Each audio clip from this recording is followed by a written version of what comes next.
जाता है। वो लड़की तो उस लड़के को अपनी तरफ अट्रैक्ट करके एक दूसरी तरफ लेकर जा रही थी। देखते ही देखते वो दोनों एक नाइट क्लब में पहुंच जाते हैं, लेकिन उस लड़के के क्लब में इंटर होते ही सभी लोगों ने उसे काफी अजीब तरीके से देखना स्टार्ट कर दिया था। हालांकि वो लड़का इन सारी चीजों को इग्नोर करके डांस करने लग जाता है, पर उसे क्या पता था कि ये सारे लोग कोई इंसान नहीं बल्कि वेम्पायर्स हैं, जो इंसानों को मारकर उनका खून पीते थे। अब देखते ही देखते उस नाइट क्लब में वेम्पायर्स के लिए ब्लड ड्रेन होने लग जाती है, जिसके लिए सारे वेम्पायर्स यहाँ पर आए थे। लेकिन वो लड़का तो पूरी तरीके से डर गया था ये सारी चीजें देखकर। वो तो एकदम चिल्ला चिल्ला कर यहाँ से भागने की कोशिश कर रहा था, पर अब वहाँ मौजूद सारे वेम्पायर्स ने उस लड़के को देख लिया होता है, जो अब लगातार खून पीने के लिए उस लड़के की तरफ बढ़ रहे थे। तभी अचानक उस जगह पर ब्लैक सूट पहना हुआ एक ब्लैक आदमी आ जाता है। उसका नाम ब्लेड होता है, जो कि एक वेम्पायर हंटर था। यानी कि ब्लेड जगह जगह पर जाकर बुरे वेम्पायर्स को जान से मार देता, और इसी तरीके से वो नाइट क्लब में पहुंच जाता है उस मासूम लड़के को बचाने के लिए। ब्लेड को देखकर सारे वेम्पायर्स बहुत ही ज्यादा डर गए थे, क्योंकि वेम्पायर्स को पता था कि ब्लेड कितना ज्यादा ताकतवर है। और अब ब्लेड ने तो अपने एडवांस हथियारों की मदद से वहां मौजूद वेम्पायर्स को मारना भी स्टार्ट कर दिया था। दरअसल ब्लेड भी हाफ इंसान और हाफ वेम्पायर था। कहानी की शुरुआत में जिस प्रेग्नेंट लेडी वेनेसा को दिखाया गया था, ब्लेड तो उसका ही बेटा होता है, लेकिन उसके पैदा होते समय वेनेसा के गले पर किसी वेम्पायर ने काट लिया था, जिससे कि वेम्पायर्स की आधी खूबियां ब्लेड के अंदर आ गईं, और शायद से वो वेम्पायर काला होगा, जिससे कि ब्लेड भी ब्लैक हो गया। अब तो यहाँ ब्लेड लगातार वेम्पायर्स का कत्ल करते जा रहा था, कोई भी उसके सामने टिक नहीं पाता। जो वेम्पायर्स ब्लेड के बारे में जानते थे वो तो अपनी जान बचाकर भाग जाते हैं, लेकिन कुछ वेम्पायर समझ रहे थे कि वो ब्लेड से लड़ाई कर सकते हैं, इसीलिए वो सब वेम्पायर्स का एक झुंड बनाकर ब्लेड पर हमला करने चले गए थे। लेकिन अब ब्लेड ने उन सभी को मारने के लिए एक सिल्वर रॉड निकाल ली थी। ये सिल्वर रॉड वेम्पायर्स को मारने में बहुत ज्यादा काम आती है, जिसकी मदद से ब्लेड ताकतवर वेम्पायर्स को भी जान से खत्म कर दे रहा था। ब्लेड के पास तो सिल्वर बुलेट्स की एक गन भी मौजूद थी, जिसके मदद से वो किसी भी वेम्पायर्स को एक गोली मारकर पूरा डिस्ट्रॉय कर सकता था। और अब देखते ही देखते ब्लेड के सामने कोई भी नहीं टिक पाता और वो सब मारे जाते हैं। आखिर में क्वीन नाम का एक वेम्पायर अपने ग्रुप के साथ ब्लेड पर हमला करने आता है, लेकिन ब्लेड ने उन सभी को अपने फाइटिंग स्किल्स की मदद से पूरा का पूरा धाराशाही कर दिया था। ब्लेड ने तो क्वीन की पूरी बॉडी को आग लगा दी, पर अब थोड़ी ही देर में उस जगह पर पुलिस वाले आ जाते हैं। ब्लेड नहीं चाहता था कि वो किसी भी पुलिस वालों के सामने आए, लेकिन पुलिस वालों को लग रहा था कि ब्लेड ने ही ये सारी चीजें की हैं, इसीलिए वो उसके ऊपर लगातार फायर भी करने लग जाते हैं। लेकिन ब्लेड मौका देखकर उस जगह से तुरंत ही निकल गया था।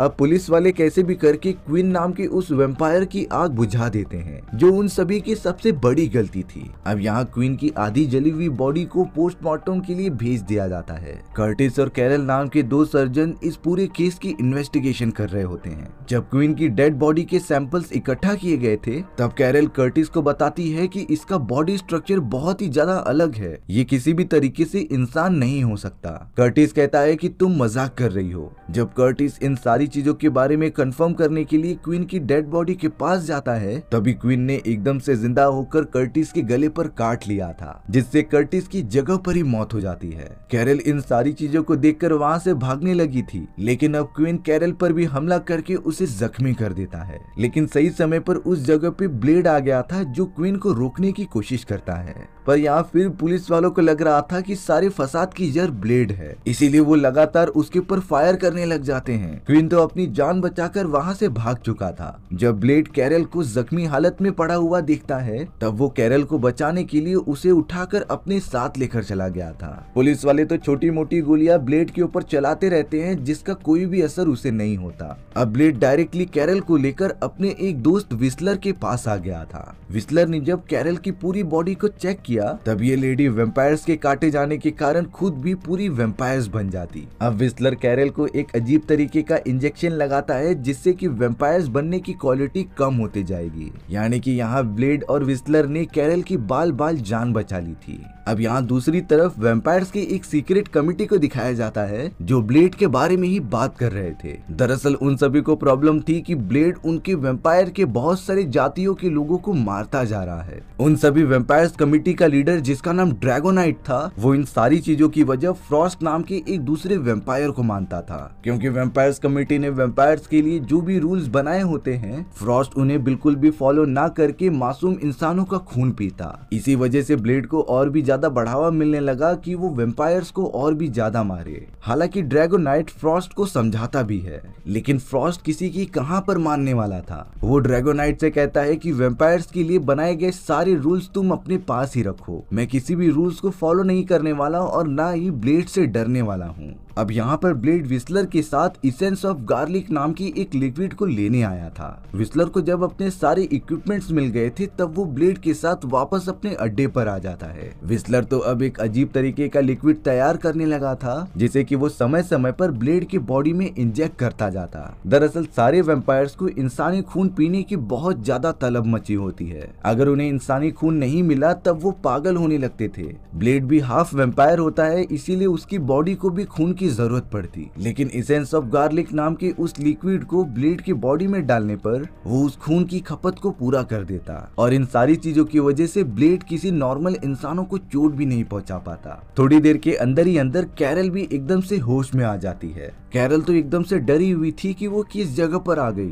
तब जाकर विस्लर कैरल को समझाता है कि तुम्हें एकदम अब संभल कर रहना पड़ेगा, क्योंकि वेम्पायर्स ने तुम्हारे ब्लड को टेस्ट कर लिया है और वो फिर से चोट पहुंचाने के लिए तुम्हारे पास जरूर आएंगे। इसीलिए अब विस्लर ने कैरल की प्रोटेक्शन के लिए गार्लिक स्प्रे के साथ साथ यूवी लाइट्स भी दे दी थी, जिससे कि वेम्पायर्स को मारा जा सकता था। अब ब्लेड यहाँ खुद कैरल को उसके घर पर सही सलामत छोड़ने के लिए चला जाता है। अब यहाँ ड्रैगोनाइट जब कुछ बात करने के लिए फ्रॉस्ट के पास आया, तब उसने देखा कि फ्रॉस्ट वेम्पायर बाइबल को डीकोड करने की कोशिश कर रहा होता है। ये बहुत ही ज्यादा प्राचीन बाइबल थी, जिसे कि वेम्पायर्स के पूर्वजों ने लिखा था। फ्रॉस्ट को तो बड़ी मुश्किल हो रही होती है इस बाइबल को डीकोड करने के लिए, लेकिन यहाँ पर ड्रैगोनाइट पूरी तरीके से शॉक रह गया था, क्योंकि उसे पता होता है कि अगर कोई भी वेम्पायर बाइबल को डीकोड करने में कामयाब हो गया, तब उसे बहुत सारी काली शक्तियां मिल सकती थी, जिससे कि वो पूरी इंसानियत पर राज करेगा। और अब शायद से फ्रॉस्ट भी उन्हीं शक्तियों को पाने के लिए पीछे पड़ा हुआ है। फ्रॉस्ट तो ड्रैगोनाइट के पास आकर कहता है कि मुझे एक समय के बाद कोई भी नहीं हरा पाएगा, वो काला ब्लेड भी नहीं।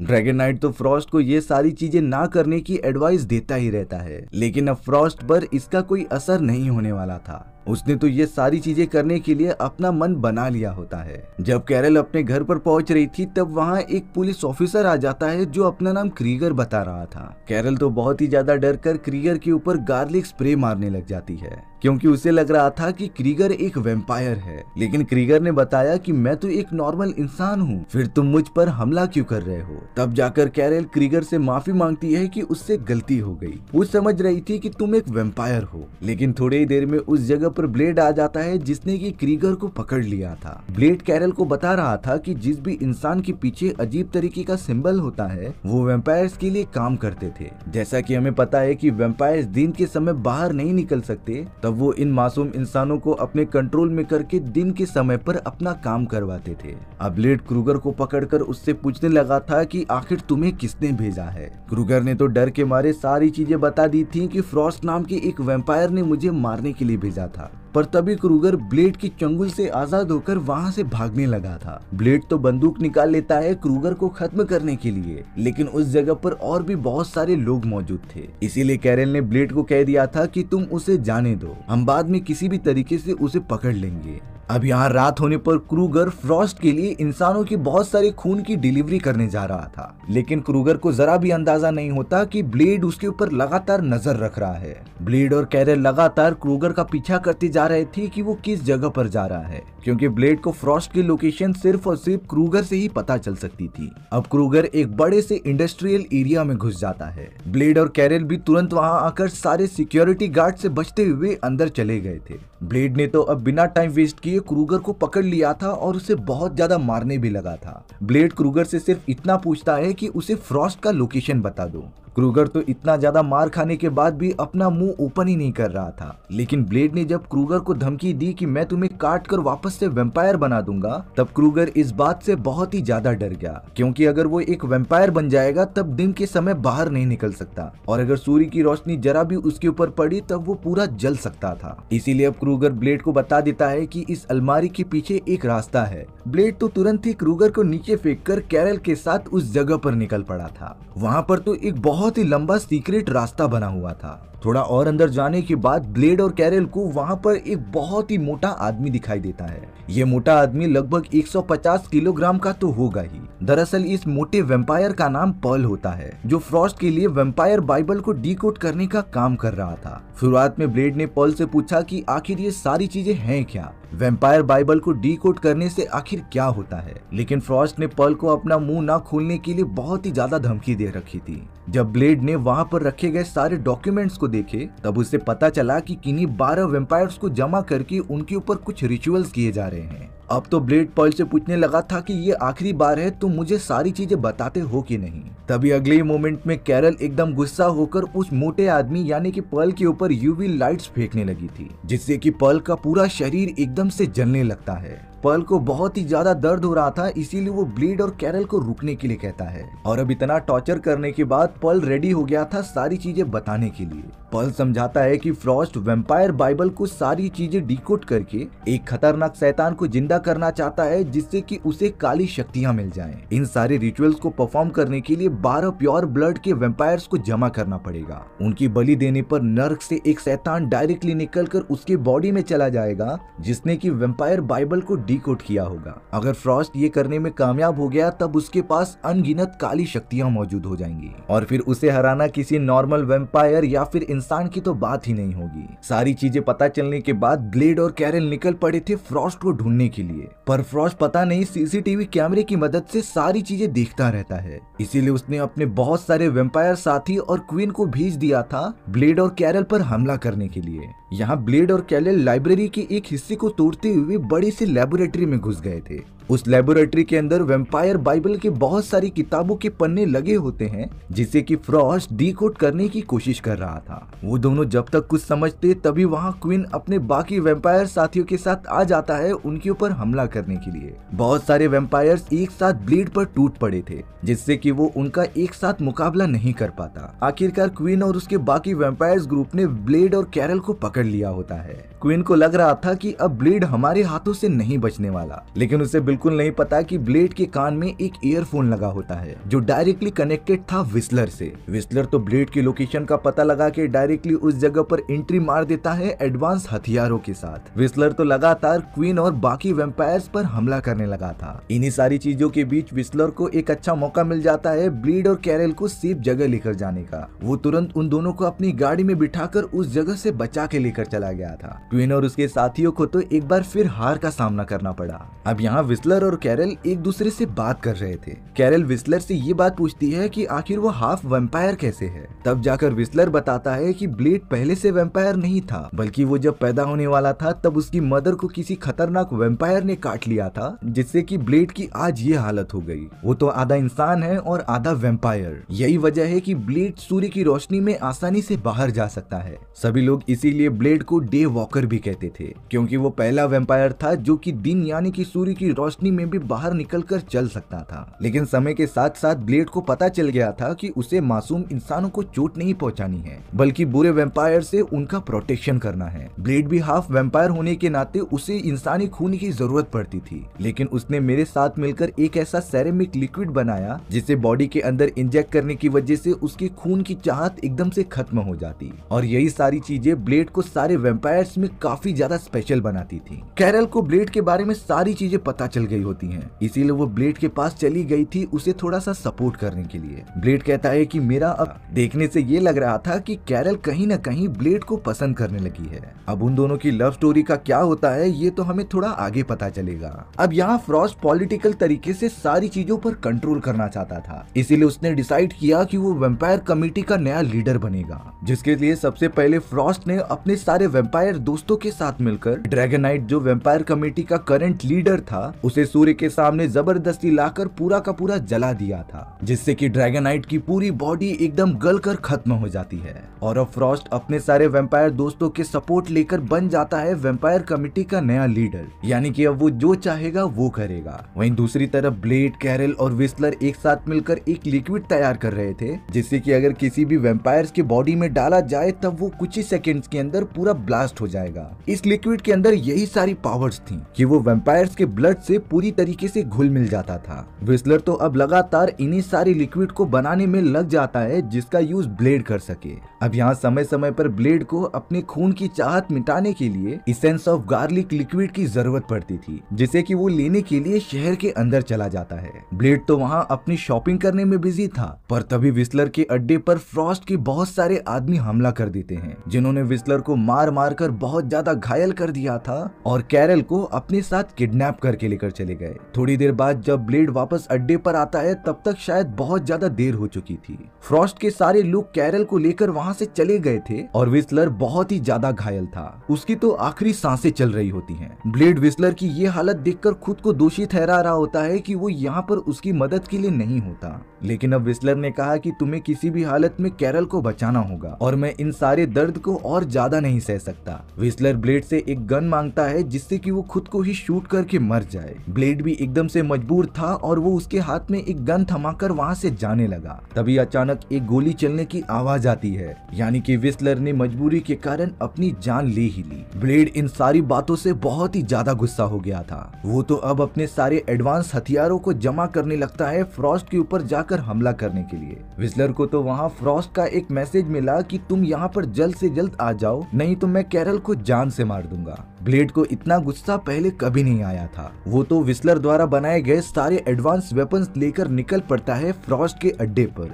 अंदर जाते ही ब्लेड किसी पर रहम नहीं खा रहा था। उसके सामने जो भी सोल्जर या फिर वेम्पायर आता वो उसे मार कर छलनी कर देता। कोई भी ब्लेड के सामने टिक ही नहीं पा रहा होता, जैसे कि ब्लेड एकदम से आउट ऑफ कंट्रोल हो गया हो। लेकिन यहाँ फ्रॉस्ट ने अपने सारे वेम्पायर आदमियों को कह दिया होता है कि तुम ब्लेड को जान से मत मारना, क्योंकि मुझे वो जिंदा चाहिए। फ्रॉस्ट को पता होता है कि ब्लेड के अंदर आधा इंसान और आधा वेम्पायर्स की क्वालिटी मौजूद थी, जिसकी वजह से उसके ऊपर सूर्य की रोशनी का कुछ फर्क नहीं पड़ता, और इसीलिए फ्रॉस्ट ब्लेड की इन प्रॉपर्टीज को एक्वायर करके अपने अंदर वो सारी प्रॉपर्टीज डालना चाहता था। अब यहाँ पर ब्लेड लगातार फ्रॉस्ट के सारे वेम्पायर्स को मारते हुए आगे बढ़ रहा था। वो एक अजीब तरीके से व्हाइट कमरे में पहुंच जाता है जहाँ पर और कोई नहीं बल्कि उसकी मदर जैसी दिखने वाली एक औरत मौजूद थी। ब्लेड तो एकदम भावुक हो उठा था और उसे अपनी मदर के नाम से पुकार रहा था, लेकिन ये सारी चीजें फ्रॉस्ट की एक चाल होती है। फ्रॉस्ट ने तो ब्लेड की मॉम जैसा ही एक हमशक्ल तैयार किया और उसे अपने कंट्रोल में कर ब्लेड को काबू किया, जिससे कि फ्रॉस्ट अपने सारे आदमियों के साथ आकर ब्लेड को बंदी बना लेता है। ब्लेड भी अब अपने आप को छुड़ाने के लिए कुछ भी नहीं कर सकता था। फ्रॉस्ट ने तो ब्लेड और कैरल को एक तय खाने में बंद करके रख दिया था। अगले दिन वो सारी तैयारी के साथ ब्लेड को वेम्पायर टेम्पल में लेकर आ जाता है। दरअसल फ्रॉस्ट का प्लान ये था कि वो जिन 12 वेम्पायर्स की बलि देने वाला होता है उनमें से एक ब्लेड भी शामिल होगा, जिससे कि फ्रॉस्ट की शक्तियां और भी ज्यादा बढ़ सकती थी। अब सारे रिचुअल्स अच्छे से परफॉर्म करने के बाद फ्रॉस्ट उन 12 वेम्पायर्स को पोजीशन पर रख देता है। वेम्पायर बाइबल को डीकोड करने पर जो मंत्र बाहर आया फ्रॉस्ट उसे दोहराने लगा था, और अब जैसे ही उन 12 वेम्पायर्स का ब्लड इकट्ठा होकर फ्रॉस्ट के सर पर गिरता है तभी अचानक उस जगह पर बिजली आना स्टार्ट हो गई थी। उन टोटल 11 वेम्पायर्स की आत्माएं बाहर निकलकर डायरेक्टली फ्रॉस्ट के अंदर आ चुकी थी, और अब वो खतरनाक शैतान भी फ्रॉस्ट को अपनी पावर्स दे देता है। लेकिन अच्छी बात ये होती है कि कैरल ने रिचुअल खत्म होने से पहले ब्लेड को सही सलामत वहाँ से निकाल दिया था। अब यहाँ पर फ्रॉस्ट के पास अनगिनत पावर्स आ चुकी थी। उसके पास शैतान की पावर्स तो होती ही हैं, बल्कि उन 11 वेम्पायर्स के आत्मा की एनर्जी मौजूद थी। यहाँ कैरल को पता था कि ब्लेड अब बहुत ही ज्यादा कमजोर हो चुका है। भले ही वो वेम्पायर होकर भी इंसानों का ब्लड नहीं पीता, लेकिन उसे एसेंस ऑफ गार्लिक लिक्विड की जरूरत पड़ती थी जो उसके खून की खपत को खत्म कर देता। लेकिन अब तो वो लिक्विड भी ब्लेड के पास नहीं है, इसीलिए अब कैरल ने ब्लेड को अपना इंसानी खून पीने के लिए दिया, जिससे कि वो ताकतवर हो जाए। ऐसा करते ही ब्लेड के अंदर बहुत ही ज्यादा फुर्ती और एनर्जी आ जाती है। ब्लेड की पावर तो 10 गुना बढ़ गई थी। वो तो लगातार फ्रॉस्ट के सारे वेम्पायर्स को एक साथ मारता जा रहा था। उसके पास भी बहुत सारी काली शक्तियों की एनर्जी मौजूद थी, जिसकी मदद से वो ब्लेड पर हमला करता है। अब यहाँ हमें ब्लेड और फ्रॉस्ट के बीच एक बहुत ही घमासान आलीशान फाइट दिखाई गई थी। दोनों एक दूसरे को काफी अच्छी टक्कर देते रहते हैं, लेकिन ब्लेड ने जैसे ही अपनी तलवार की मदद से फ्रॉस्ट की पूरी बॉडी काट दी, तभी फ्रॉस्ट अपने काली शक्तियों का उपयोग करके अपनी बॉडी को वापस से जोड़ ले रहा था। यानी कि शैतानी शक्ति आने के कारण फ्रॉस्ट के पास हीलिंग पावर्स आ चुकी थी। इसी टेक्निक का यूज करके फ्रॉस्ट ब्लेड को बहुत ज्यादा मारता है, और तो और ब्लेड के किसी भी वार का उसकी बॉडी पर असर ही नहीं हो रहा था। इतनी ज्यादा मार खाने के बाद ब्लेड को तब जाकर एहसास हुआ कि मुझे वो लिक्विड यूज करना चाहिए जिसे कि व्हिstler ने वैम्पायर्स को पूरी तरीके से डिस्ट्रॉय करने के लिए बनाया था। लकीली ब्लेड उन लिक्विड को अपने साथ लेकर आया होता है, लेकिन उसने एक नहीं बल्कि बहुत सारे इंजेक्शन जिसके अंदर वो लिक्विड भरा हुआ था वो उठाकर फ्रॉस्ट की बॉडी पर मार देता है। फ्रॉस्ट समझ रहा था कि इन सारी चीजों से भी मुझे कुछ नहीं होने वाला, लेकिन वो लिक्विड जैसे ही फ्रॉस्ट के ब्लड से मिल रहा था तभी फ्रॉस्ट का बॉडी अचानक से फूलने लगता है। वो इतना ज्यादा फूल गया था कि एक समय के बाद उसकी पूरी बॉडी फट जाती है और अब फ्रॉस्ट के एक एक सेल बिखर गए थे, जिससे कि वो अपनी हीलिंग पावर्स भी नहीं यूज कर सकता। यानी कि ब्लेड ने कैरल और व्हिstler का साथ लेकर एक बहुत ही बड़े खतरे को टाल दिया, और अगर ऐसा नहीं होता तो फ्रॉस्ट सारे इंसानों को एक साथ खत्म करके उन्हें वैम्पायर्स में कन्वर्ट कर देता। ब्लेड ने तो डिसाइड कर लिया था कि वो शहर में घूम